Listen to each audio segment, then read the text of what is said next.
Vipassana and mindfulness. Yeah, I've been very fortunate in my life to be introduced to Vipassana. Vipassana is a special way of seeing. Meaning, when you see reality, when you undergo any experience, perceive anything from outside, there's always a filter. You put your thoughts, minds, opinions, your judgments come in the way. We don't get a perspective. So any incident, anybody would describe it in their own, through their own filters.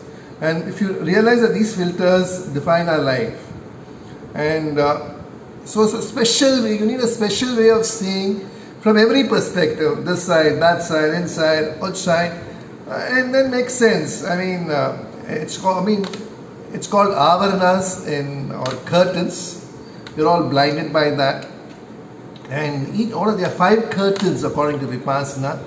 Raga and Dvesha, which is craving. When you crave for something, you lose your balance of mind, you lose perspective. Aversion, hate is a big emotion. It makes you less objective. Drowsiness is one curtain which comes in the way of seeing. Agitation, a mind which is always throbbing, which is full of agitated, triggering, and so full of speed, he doesn't perceive reality. Or a doubtful mind, anything I say, the mind keeps doubting, it doesn't learn anything. If you have a doubting mind, you don't even see what is happening in front of you. So these are the 5 curtains that prevents any human being from seeing reality. Traditional language, raga and dvesha for craving and aversion. Craving, craving for Aishwarya Rai, you lose objectivity. Aversion, you hate Narendra Modi, it comes in the way of seeing reality. Drowsiness, all the time sleeping. When you're sleeping, you're not very mentally alert, you miss, even you go to Niagara Falls and fall asleep. Drowsy, agitation, always working yourself up, and so on. These are 5 nice words to keep, so I keep repeating them. These curtains are explained in the famous example of the elephant of Hindustan. The 5 blind people seeing an elephant. Each sees a perspective. Each is so sure that his perspective is right. For one, the elephant is a fan because he touches the ears of the elephant. For another, he perceives the huge legs and he says it's a pillar. Another person would say an elephant is a tail touching the thing, and another person would. You can perceive an elephant in 5 different ways from your own perspective. Now, unless you get all the 5 different viewpoints together, you can't construct an elephant as a whole, for which you need eyesight. So, the first, I think, Vipassana, one of the things, why do we need a special way of seeing? Why is our mind so agitated? I think the mind suffers, it's not mind, Buddha says mind suffers from 4 levels of impurities. The first impurity is the mind does not like to come in the present moment. It's always fixated in the past or the present. The mind keeps playing that trick. It exerts its self-importance by either pushing you in the past or projecting the future. While only in the present you have life is happening.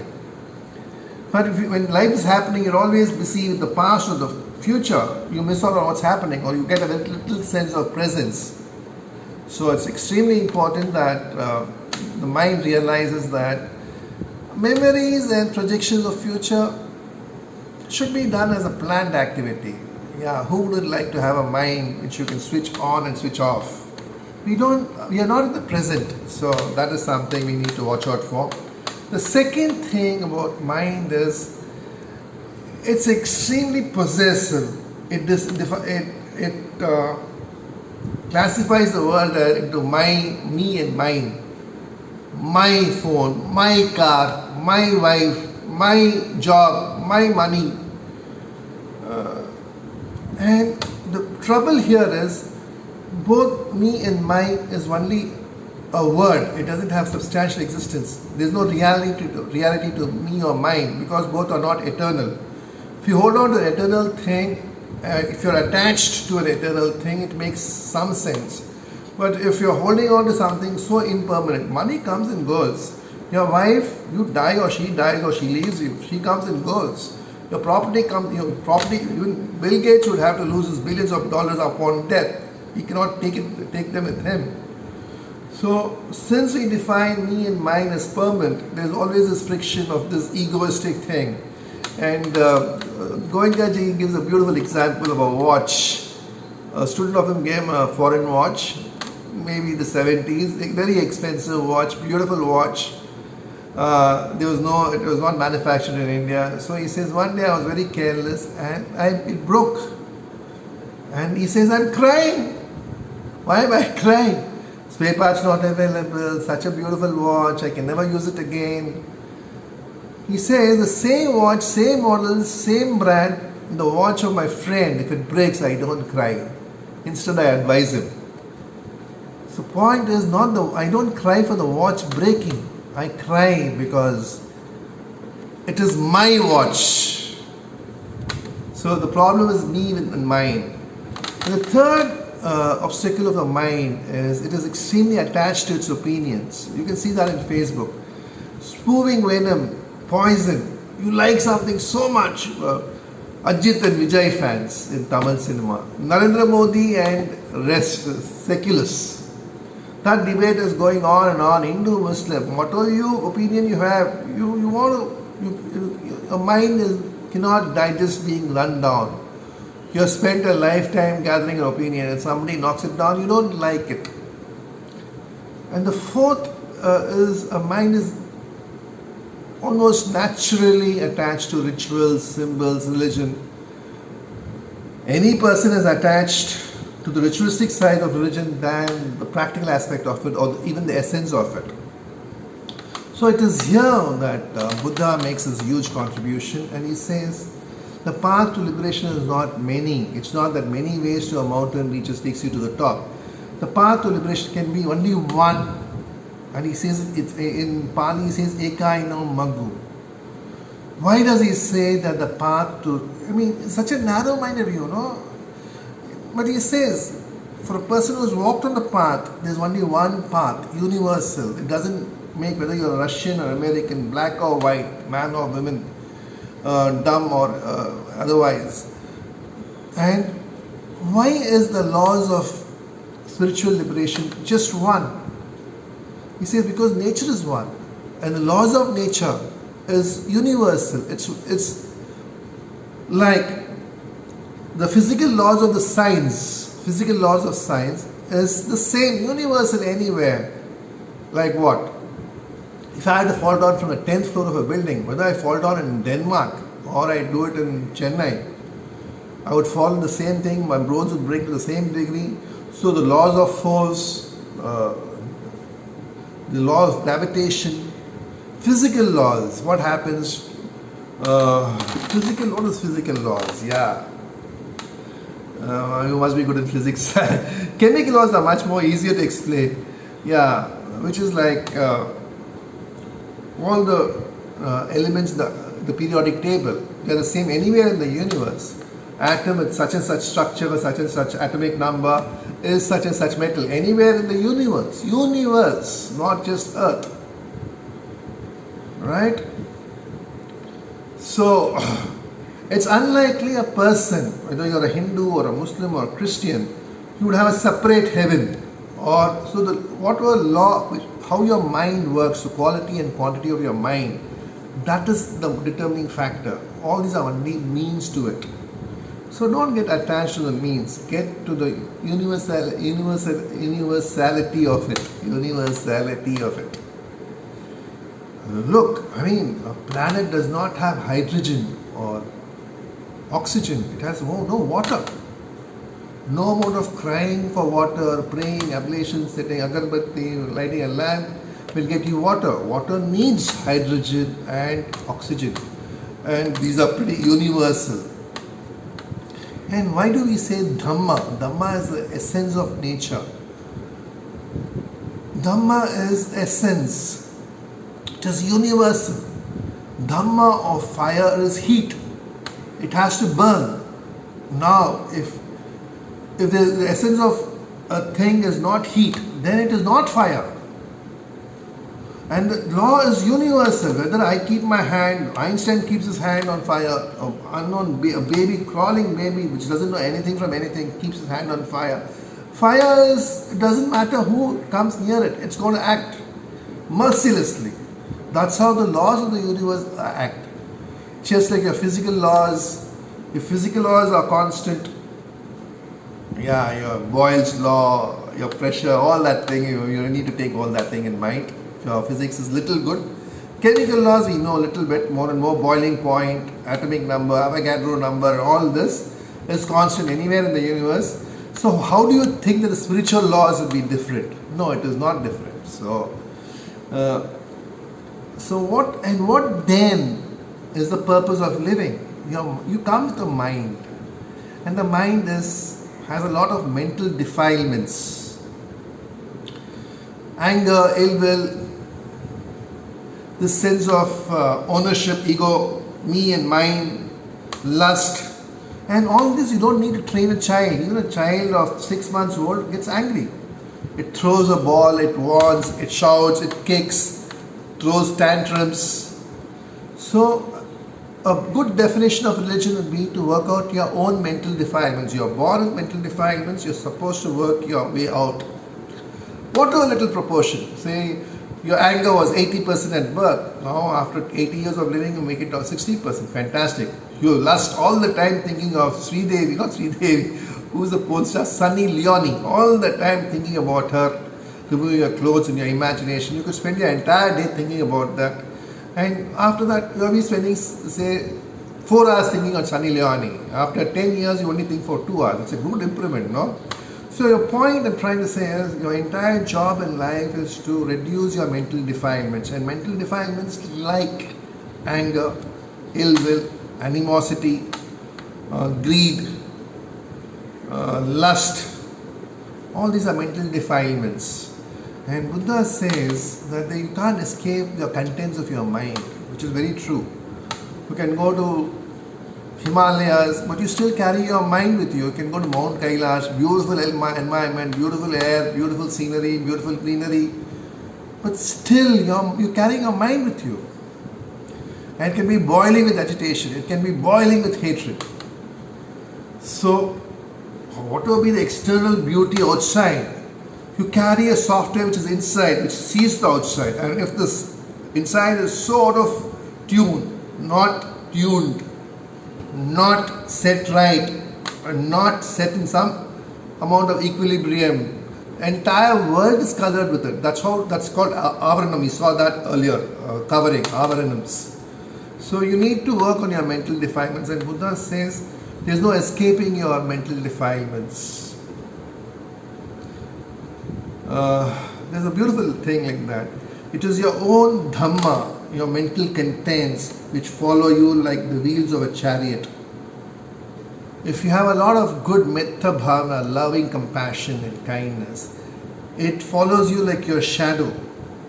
So whether it is your good vasanas or good sankharas, vasana is a Hindu word jargon, Pali word would be sankharas, your mental reactions. It follows you wherever you go. If you have bad sankharas, it's going to punish you all the time. What is punishment? You'll always be angry, you'll always be grievous, sorrowful, misery. And why should a mind be wallowing in misery? It's like a boiling pressure cooker. When you're sad, you don't keep it to yourself, you distribute it to everybody around. And when you're happy, everything is so simple, everything is so fantastic. You're more trustful, you're more open, you get more things done, you're more contributing to society. And if you're negative, agitated, you suck away other people's negativity, which people don't like, rightly so. And so working on your mental defilement is what religion is all about. It is nothing, it can't be anything else. And one of the good things that Buddha says, this is not, you don't have to accept my wisdom. I can only show you the path because I've gone through the path. You have to work your way out, and at each point, what thought that appears in your mind is your truth. You can't be living on somebody's borrowed words. You can't be quoting from text. You can't be quoting from Bhagavad Gita or any other holy scriptures, because it's not a self-improvement manual. A person who's written that is written from a higher state of consciousness which you have not been. So, and for you to take those words with your own sense organs, make sense of it, a blind faith, the point I'm trying to make is blind faith will not take you anywhere. You start from where you are. Each one's starting point is very different. So, what manifests in you at this point of time, at this moment, is your truth. And let's take this thing. I mean, this is a very nice lesson. You take all the religions of the world. You take refuge in a value, not in a person. Now, take Rama. For the first time in the history of mankind, two brothers were fighting. This is your kingdom, please take it, please take it. And there is, no, I have to do my duty. My father said something. No, I will stay in the forest. You do. And this is the quality of Rama: sacrifice, service. Lakshmana spent 14 years leaving his wife to serve a brother and brother's wife. You don't say sister-in-law, right? Okay. So what I'm saying is, it is entirely about service. And you're a devotee of Rama, but you're fighting a court case, civil case with your brothers. You can't have such kind of, not hypocrisy, such kind of attachment to a person but not a value. It's always the other way around. Attachment to a value, not a person. From the life of Rama, you can only take an inspiration that such a man can live. Such a man can live to the extent of the values that are wholesome. Take Jesus Christ for example. Here was a man who was dying, was tortured to death. A crown of thorns, nailed to a cross. Yet he kept saying, forgive them, they don't know what they are doing. Now, what a kind of mind he was having. You say, no, Jesus Christ is Son of God. He doesn't need your certificate. You need to learn the values of forgiveness. To accept the suffering at that moment. And he is God, because what is God? God is the definition of 100% forgiveness, of courage, of acceptance, of truth. That's the definition of God. So what is the point of going to church every Sunday if there is not you are not even imbibe 5% of forgiveness or gratitude? Same thing with Buddha also. Now you can say Buddha every day, but keep on doing all the mischief in the world. That light camper, do songs, do bhajans, but in your daily life nothing happens. So the real worship, Buddha himself says, real worship for me is not putting a photo of me, putting a camphor, lighting a lamp. If you follow the best tribute you give, the only tribute, not the best, the only tribute you can give it to me is by following on the path of Buddha, on my path. So religion is always a practical side. It is not a blind faith at all. And remember, you always place importance to a value that a person represents or symbolizes. The person himself is, you may have belief in that person or may not have. It is of absolutely no relevance actually. The values are important. Vipassana is not about blind intellectual debates, blind faith that we saw. And this is a beautiful example Goenka is never tired of giving. You are very hungry, you go to a restaurant, and in a restaurant you see a menu card. See all the dishes there, prices there, it doesn't appease your hunger. You order your meal and it takes 10 to 15 minutes, and then the meal comes. In the meantime, you see other people enjoying food. You say, my God, the food is good, the cook is in good shape today. But the moment the food comes into your table and you take a morsel of it and place it in your mouth, only then You know whether the food is good or not, whether you enjoy it or not. So the menu card, exposure to knowledge, is important, but it is only a very small aspect of growth.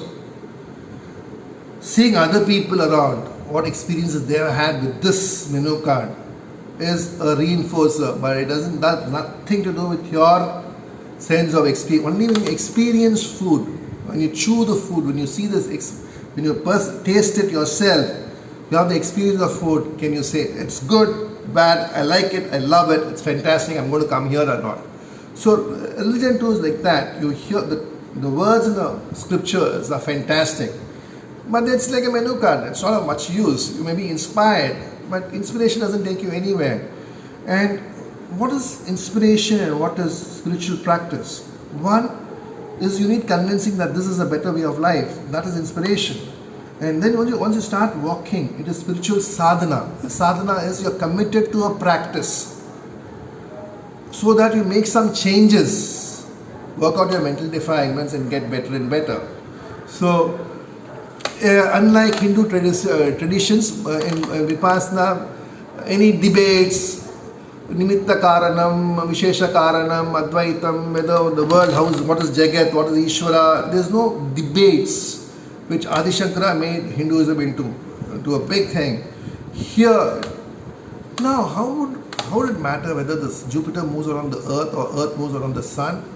When it has no impact on your practical life. It has no impact whether you're sad or not, whether you're misery or not. How do you remove your sorrow? What good thing is to know a galaxy, Milky Way, etc., etc., this formation, that formation, when they have not a minuscule impact on your sense of sorrow or grief. Why do we come into spirituality in the first place? We are miserable people. We fall into a lot of traps. We are angry. We are sorrowful. To come out of these states of mind, that we need spirituality. If you're all happy, then we don't need Buddha. We don't need anything like that. And experience. So, knowledge of scriptures doesn't help you. It's like a house is burning and you're digging a well. You know water can douse the fire, but no point. No, your house will still be burnt to cinders. You need to have the water ready when your house burns. So when the situation gets very tough, you need to have peace of mind. It's another example, like my Guruji says, if somebody comes to you with a tanker of kerosene, you don't have to take a matchbox and light it. Let that kerosene douse on you. You don't have to say, you burn, I burn. And set out a spark. And life is about, then what is the explanation of karma is what you sow is what you reap. And if you sow good seeds of kindness and compassion, you reap the benefits of harmony and peace. All the time thinking evil of other people, all the time thinking of how other people are richer than you, smarter than you, how life is done. You're planting negative seeds. And they don't help you per se. There was a person, again Guruji's example, we had a fight, civil case, went on for 10 years, 12 years in the case, and the Supreme Court said, man, you're right, and the other party should pay you full compensation also for 10 years of suffering. And then you go up and ask, Lord, my God, for 12 years I suffered. Why did I suffer? Even the Supreme Court judge says I was right. But for 12 years, every day I was suffering in sincerity. And the Lord says, my God, 12 years you're not keeping quiet. You're generating negativity. That is your punishment. So, when somebody, and this is a famous example of Buddha, when you're angry, it's like trying to throw a hot coal on other person. Whether it hits the other person or not, your hands are singed. So there's no reason for negative emotions. You don't need to generate. Generation of negative tendencies, negative defilements in your mind is very natural. So the entire process of spirituality is to work out your negative tendencies. I know that it doesn't work to be vengeful. Yeah, I know how vengeful I was and a woman kicked me out. So I understand all those emotions. Very easy to say. But you realize the process. Once you've gone through an intense river of sorrow and hatred, you know it is counterproductive. So there's no point generating hatred. It's bad. That's a first level of development. Then you can work towards removing it.